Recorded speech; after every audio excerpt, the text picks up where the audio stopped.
What's going on, people? As you might have noticed, the camera swapping up a little bit because of my GAC streams. I like the camera over here. So I just got finished with my first GAC round of the new season, and I gotta say, I kind of went into this not like having my hopes up too high in terms of how difficult it would be, or how rather easy it would be, because I was going into it expecting it to be a bit more difficult, right? And I was pretty much right. So 8 people in this bracket, as always. I fought TK first. I don't know how I did. I mean, I know how I did. I'm not sure how he did. He's not fought me back yet, but it was a pretty decent matchup all the way around. I'm at 7.6 million. He's at 8.4 million. I'll bring up the difference right here. Where is it at? I have it right here in terms of the comparison. So he is at, like I said, that much GP, 8.4, and the Zetas, I out Zeta him. But the thing with a lot of opponents that I feel like somebody like me will fight, somebody who's a bit more lean, that has a lot of the GLs, and they're pretty much overall very, I wouldn't say stacked, but they're a bit more evened out in terms of where they could be in the matchmaking. I will be fighting, and a lot of people like me, we'll be fighting a lot of people like this person that has high GP, high amount of relics, but not many Zetas for one, and not that great of mods for 2. If you fight somebody, I'm not sure if it'll happen later on, I'm assuming it might, where you'll fight somebody that's this high of GP, and then it also matches your mods and your Zetas. That's something that will probably happen, and that's where the real matchups will occur. I'm sure some people have had that happen for this first round, but I haven't experienced it yet. In my entire bracket, I haven't even had that one yet.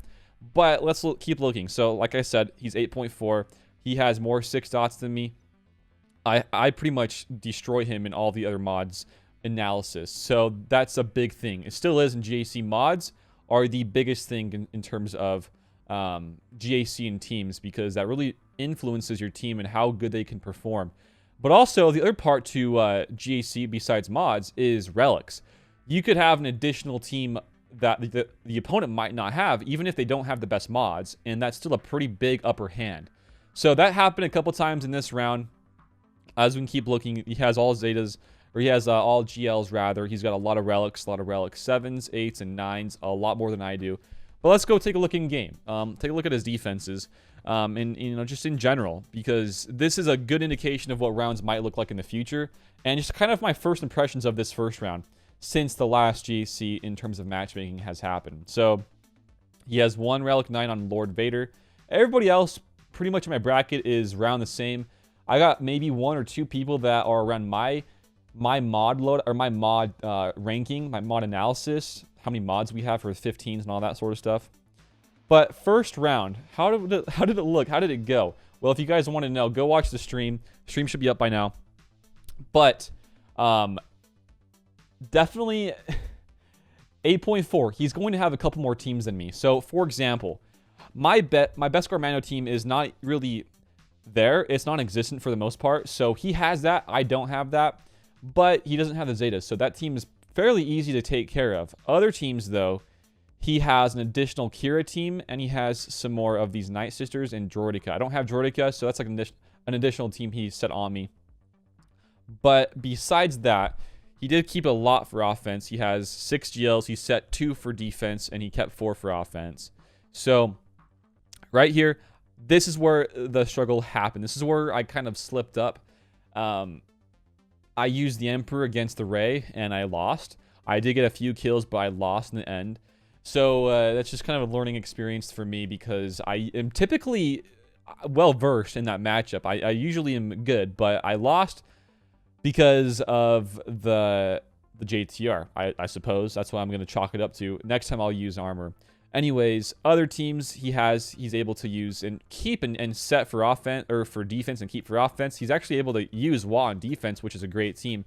Bad Batch failed me for this one, so I had to clean up with a couple different teams. Everything else, though, was pretty much the exact same. It did not feel like it was a tougher matchup for me since the other GAC matchmakings in the other past seasons. But I do know it will get tougher. That's just how these ones work. They're a ladder system, so the more times you win, the tougher opponents you'll have to face. So that's just how these ones roll. I was able to set a few GLs on him, Don't know how they're going to do yet. We'll have to see.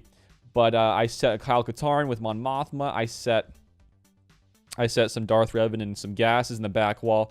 It's okay. I can share this off because it's always going to be changing.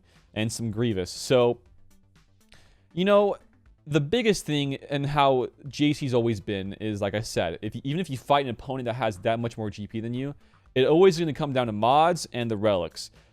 He does out-relic me, but I out-mod him. So what does that mean for my teams of GLs and other teams like Gas and Darth Revan? Is that I have better mods than on those teams, so that for his counters, he will struggle against a lot more than I would struggle against his because I out-mod him. So, for example, he has 4 GLs. My Lord Vader is by far the best defense here. I would say, and I would assume so. His GLs he has to use on offense is the Emperor, Lord Vader, Master Luke, and a Kylo Ren. What typically is your go-to counter against a Kylo, or against a rather Lord Vader? It's usually a non-off, mirror match counter is a Master Luke or a Kenobi, but he set Kenobi on defense, so he's stuck with either a Lord Vader or a Master Luke. And guess what? Master Luke is not the best modded. Everybody on his team will get outsped by my Lord Vader and also my Maul. And he has no Shock T because he set Shock T for that cleanse. So that counter is pretty much out of the picture. Other team he could use is a Lord Vader mirror match, but I outspeed him, so another big issue for him. In terms of a mirror match and Lord Vader's, if you go first, that's pretty much game, set, match, especially if you have the right team set on defense, which I do.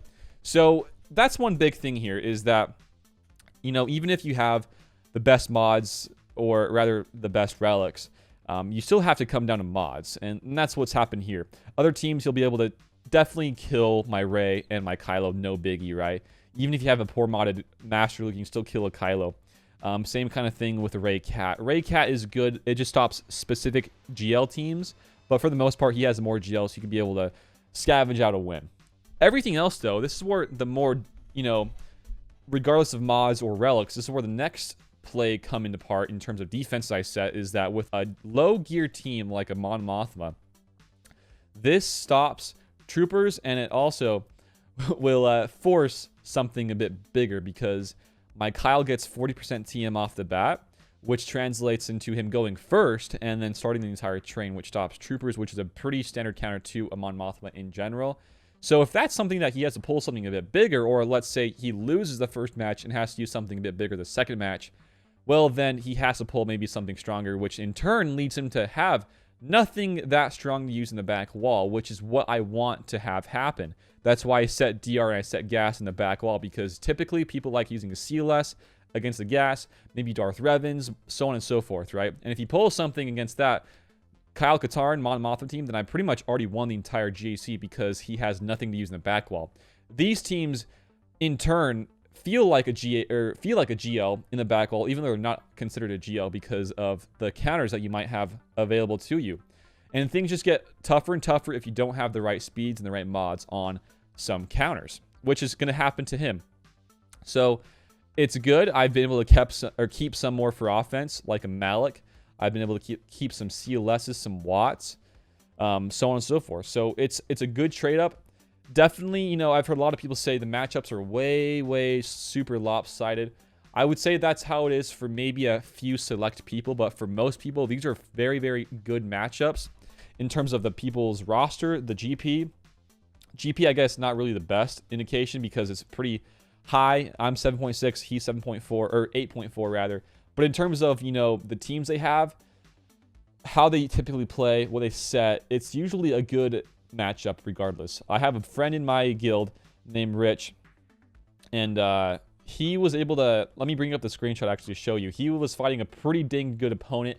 I forget the exact comparison, but I'll show you like the ending matchup of what it looked like, the end board. So let me bring it up for you. He was fighting somebody over here. Let me bring it up right about now. He fought this person, Hardcase. Hardcase has, like we said against mine, almost a million more GP than him. And he outmods him too. And Rich was able to still get a nice, easy win. Not easy by any means, but he got a win. He got some help from guildmates and he was able to win. But it kind of goes to show you that this right here, like a Rich, this is what the end game for a matchmaking in GAC should look like, in my opinion. Probably not the first round of a first GAC for Rich, But, you know, later on down the line, this is what it should look like. Somebody that, you know, might have a bit more of a GP advantage than you, and somebody that's either around your mod inventory or a bit more. That's what it should look like. Relics after that should be a little bit, you know, higher or lower or around the same. That's what we want for a matchup, and that's what Rich got. I think that's a good matchup, even if it might seem like it's a little bit lopsided. At the end of the day, you still have the exact same teams that he has. It all comes down to modding and relic levels and all that sort of stuff, right? And that's what happened. He was able to get the win with some help. And that's, like I said, that's what GAC should be. So that's the end goal. I haven't hit that yet. I still feel like I'll get there sometime if I keep winning. And again, it's all based upon the ladder system. You know, if you win some, then you're going to get better quality opponents. If you lose some, less quality opponents. So that's just kind of how this goes. You can definitely, if you lose enough, you can fight some people that are very low GP. So like if you're like, I don't know, 7 million, you can fight some maybe 3 or 4 million GPs if you lose that many. So it's definitely something you will happen to encounter. But yeah, first encounter with this matchmaking, this new GAC. I like it. I like it a lot, actually. And you get some more rewards. I still wish that we got some crystals from our daily, my game crashed. From our daily arena. We still get a little bit, but I wish we got some more. Anyways, my first impressions is that this is good. I've enjoyed it so far. The first week, maybe 2-3 weeks of rather GAC, it will be not the most fine-tuned in terms of matchmaking, but it'll be around where you want it to be or where it should be. But then after those weeks go by, that's where the real matchmaking kind of comes into play. And that's where I want it to be. That's because I've had so many, if you guys have been following me for a little while, I've had so many rounds of GAC that have just been like, I could have autoed every single battle and won the round. Even if he set some defenses on me, like actual defenses. I've had just the easiest rounds ever. So this is a good change of pace for me. I like where it's at right now, and I like where it's heading. So we'll have to see. I'll keep you guys updated. But for now, I like it. But what are you guys' thoughts on this? Give me some comments down below in this comment section, guys. I would love to know. Besides that, keep watching my streams if you guys want to. I usually go live either mornings or late nights. Mountain time, I'd say. I'm mountain time based. Probably around 9 a.m. mountain time, 8 or 9 a.m. mountain time, or around 9 or 8 p.m. mountain time for the night streams. But always on YouTube for the streams. If you guys want to come hang out, feel free to. But that's about it for today's video, guys. Thanks for hanging out and watching. Until next time, I will see you later. Peace out and have a good one. Bye, guys.